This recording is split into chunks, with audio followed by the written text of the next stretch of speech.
আউযুবিল্লাহি মিনাশ শাইতানির রাজিম। বিসমিল্লাহির রহমানির রহিম। সকল প্রশংসা সে রব্বুল আলামিনের, যে রব্বুল আলামিন আমাকে এবং আপনাকে এবং সকল মানুষকে সৃষ্টি করেছে সে মহান সত্তার প্রতি সকলের শুকরিয়া আদায় করি। সকলেই বলি আলহামদুলিল্লাহ। প্রিয় দর্শক ভাই ও বোনেরা, আজকে আমি আপনাদের মাঝে যে তদবিরটি নিয়ে হাজির হয়েছি, এই তদবিরটি হলো পান পড়া আসল মন্ত্র। আমরা অনেকেই অনেক সময় দাদা দাদি নানা নানি ফুপা ফুপু বিভিন্ন ওস্তাদের মাধ্যমে শুনে থাকি যে পান পরে বশীকরণ করা যায়, মানুষকে বাধ্যগত করা যায়। আসলে কি আদৌ সেই কাজগুলা রয়েছে বা কাজগুলা কেউ করেছে বা এরকম কোনো প্রমাণ রয়েছে, কেউ দেখাতে পেরেছে কি না তা আমি জানি না। আজকে সেই মন্ত্র এনেছি আপনাদের মাঝে।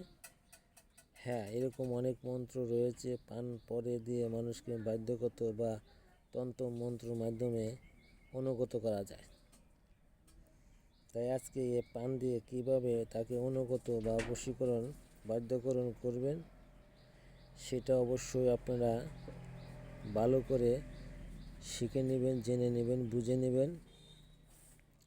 আপনি যদি বাধ্যগত করতে চান তাহলে আপনাকে 2টি জোড়া পান জোগাড় করতে হবে আর 2টি জোড়া সুপারি জোগাড় করতে হবে। জোড়া পান এবং জোড়া সুপারি, কিছু সুপারি এবং জোড়া পানের মধ্যে দিয়ে যে লোকটি পান খায় তাকে খাওয়াবেন। কিভাবে খাওয়াবেন? পান আর সুপারি একত্র করে এই মন্ত্রটা আপনারা পাঠ করবেন। এখানে যে মন্ত্রটা দেখতেছেন, যে গালে গালে চাটা চাটি জিব্বাই করে মেহমানি, অমুক বসে আয় ছুটে আয় পীর মুর্শিদের দোহায়। আসলে এইভাবে মন্ত্রটি আপনি 51 বার পাঠ করবেন। 51 বার পাঠ করে সে পান যে ব্যক্তিকে খাওয়াবেন সে আপনার বশীভূত হয়ে যাবে, বাধ্যগত হয়ে যাবে।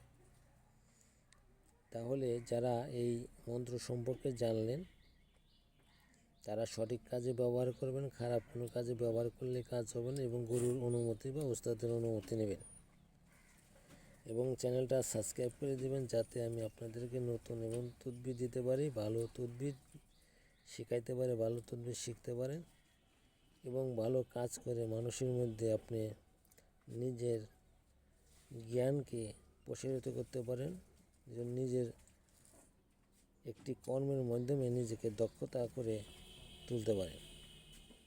অবশ্যই ভালো কাজের সাথে থাকবেন, খারাপ কাজের সাথে থাকবেন না। খারাপ কাজে, অন্যায় কাজের সাথে থাকলে আপনার কোনো কাজই হবে না। আসসালামু আলাইকুম।